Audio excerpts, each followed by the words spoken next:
Happy Halloween, everyone. Hope everybody have a good time out trick-or-treating.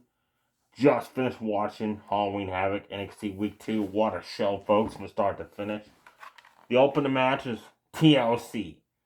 The Creed brothers of Ivy Niles took on Alberto Carrillo, Angel Garza. Match of the night, one of them at least. What a great way to open up the show. I thought, man, Brutus just smashed Garza with a steel chair shot right across the face. He went for the other one. Alberto bounced off the ropes, kicked him right in the face with the chair, sat him on the chair so Garza could deliver a top rope drop kick, knock Brutus off the chair. Brutus got the ladder, a Terry Funk style airplane spin, knocking down Alberto Garza. Then he went to do it again, and they both of them grabbed steel chairs and just hammer Brutus with them while he was still, like the ladder still positioned between them, doing the airplane spin. Julius Creed got in, did his overhead tosses. Then Alberto grabbed him, hit a running powerbomb onto a ladder set up in the corner. Then him and Garza top rope body slammed him onto that ladder afterwards. Wow, man. Oh. The welts and bruises on poor Julius Creed's back. At one point, the Creed brothers took a ladder, sandwiched Alberto and Garza outside. Then Alberto and Garza at one point delivered a glory bomb diamond cutter combo on Brutus off the apron for 2 tables outside. And out of nowhere, Julius Creed came flying all over the top rope. Knocked down those guys. The Creed brothers picked up the win when each one set up a table outside the ring and put a member of Alberto Garza through the opposite tables. Rolled in one of them to pin them for the 1-2-3. Happy the Creed brothers won, but I want this feud to keep going. Next up was supposed to be Tiffany Stratton against Daisy Duke. But during Daisy Duke's entrance, Tiffany Stratton, which by the way had an awesome, sexy attire, attacked Daisy Duke, figure 4 leg lock around the ring post. Officials separated them. Daisy Duke was helped to the back. Her leg was hurt, so she couldn't have the match, so there was no match. Next up, North American Championship match. Nathan Frazier came out. Then he said, come on, Dominic, you going to come out by yourself? You going to come out with some help? Of course, Dominic, like the coward that he is, came out with Rhea Ripley. Good match. I enjoyed it. Nathan Frazier kept going off the ropes, gaining the speed. Arm drag takedown. Her Corona off the ropes. Delivered one heck of a nice looking tornado DDT off the top rope onto Dominic. Dominic delivered the Free Amigos. Got sent to the outside by Nathan Frazier. Nathan Frazier went to dive outside. Rhea Ripley got between him and Dominic. So Nathan Frazier stopped, went outside, super kicked Dominic right in the face. Rhea Ripley knows her man was getting his ass kicked, slid her title belt to him, but he missed the shot and slid across the ring.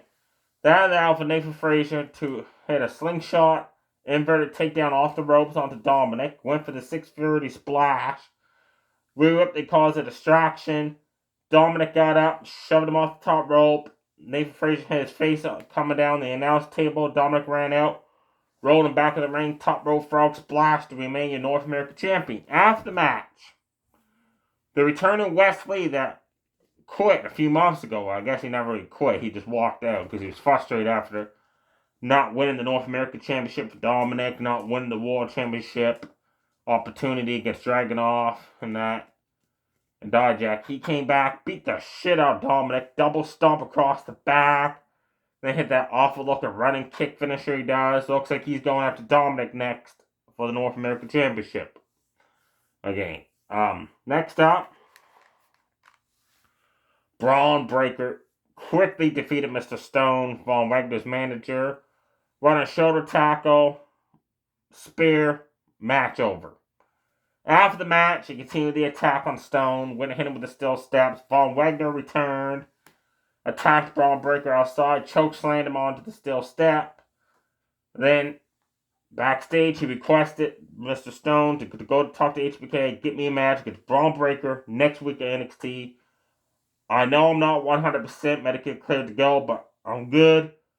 And the match has been made official. Braun Breaker versus Von Wagner next week on NXT. Next up, for the Women's Tag Team Championships.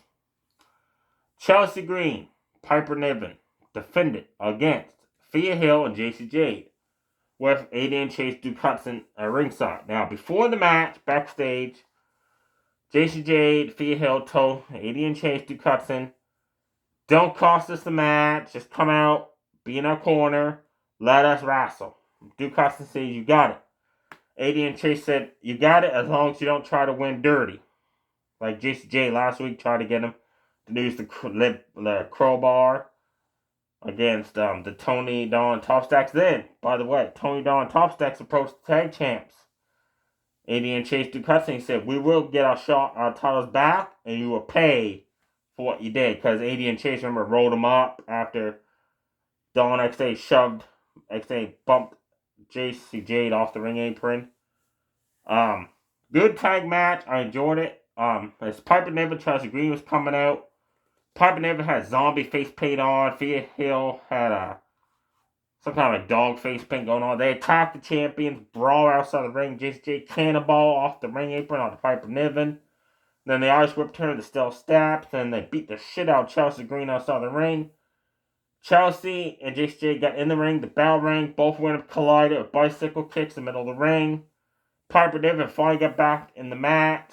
Thea Hill tagged in. Ran right into a front face slam from Piper Niven. Poor Thea.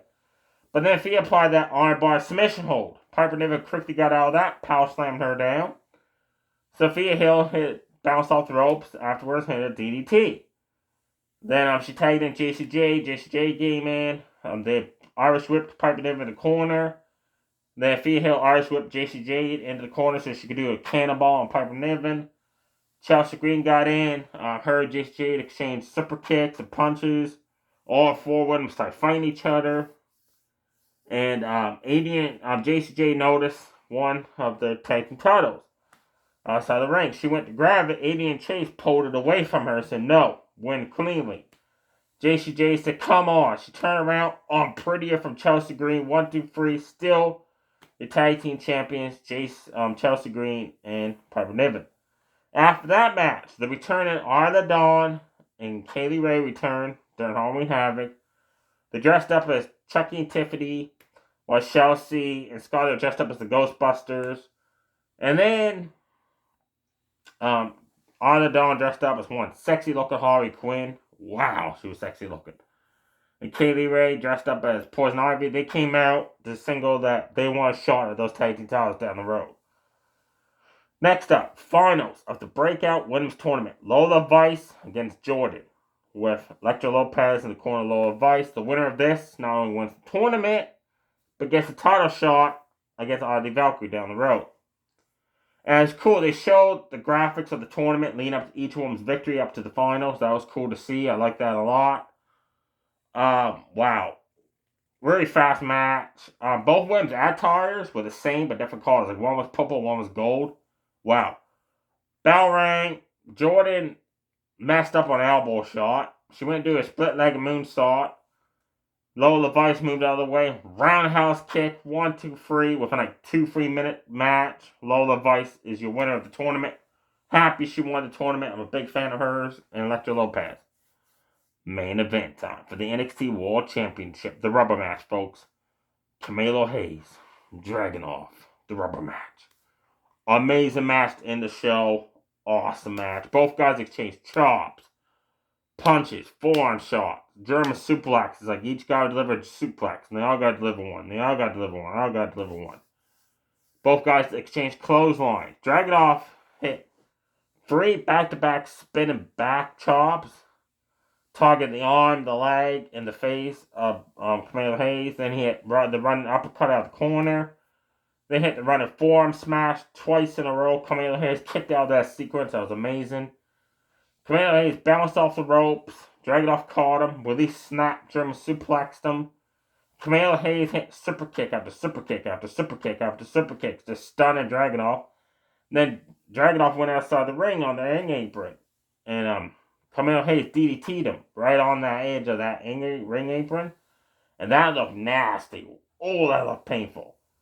Dragunov got back up, running big boot Camilo Hayes outside the ring. They were fighting back the ring again.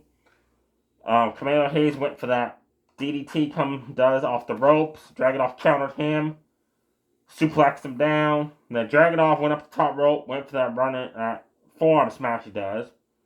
Camilo Hayes countered with recoil. That was an amazing sequence. Dragunov went for coast to coast. Camilo Hayes countered that, went to do the cold breaker, but Dragunov countered that into a move. Suddenly, Trick Williams returned after being attacked 2 weeks ago. He came out and he was pissed off, and Camilo Hayes kind of looked shocked that he didn't know his friend was in the building. Dragunov hit that running uppercut out of the corner onto Camilo Hayes for the 1-2-3. As Dragunov left to celebrate his title win, Trick got in the ring, picked up Camilo Hayes, had that angry look on his face, and we're all thinking Camilo Hayes is the guy to attack Trick. But then suddenly, it never showed what happened because out backstage, right as soon as you pass the curtain to go to the back on the stage, Dragunov was getting his ass kicked by Baron Corbin to end the show. So we still don't know who attacked Trick. Next week on NXT, you got Braun Breaker versus Von Wagner. On the Valkyrie. That mask is too hot. Sorry there, folks. All the Valkyries will be in attendance. Also next week, the start. This is an amazing start of this match. They had in December. They're having the pay-per-view called Deadline, where Shawn Michaels. If it's the same cast of Hall of Famers, I don't know, because last year it was Shawn Michaels, Road Dogg, Booker T, X-Pac, and Michael P.S. Hayes. Each guy picked a man and a woman that they think deserves an opportunity to win them some world championship. And they have qualifying matches against the other person's hand-selected people. The 5-man, 5 women that win those matches will go on to a scramble match, which is like 25, 30 minutes long.